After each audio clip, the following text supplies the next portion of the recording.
Hey everyone, we're talking bandsaw safety here. So I'm going to go over the rules for the bandsaw, and you can take your safety test and let me know if you have any questions. Okay, it's called a bandsaw because if you open up the guards, which you're not going to do, but if you ever see it, there's a belt that's turning here. That's in the shape of a blade, and so that's a bandsaw, the saw blade.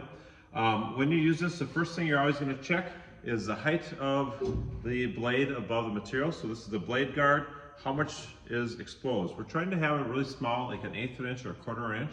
You're never going to use a bandsaw if you come over here and we have a lot of blade exposed, 2 inches or something like that. We want it down to be pretty small, about 1/4 inch or an 1/8 of an inch. Either one's a small mark or measurement. When you're using a bandsaw, your fingers are to the side, not right in front of the blade.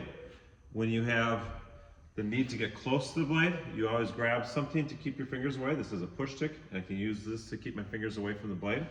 If you have something really small that you have to cut, the only way you would do that is to have a something to hold on to, like clamp or pliers or something like that. Keep your fingers farther than 2 inches from that blade. Make sure that if you need to do a sharp cut, you do something called a relief cut. And so I can show you the relief cuts, but those are what are going to put a lot less tension on the blade when I'm taking and making turns. So any questions on the safety test, let me know.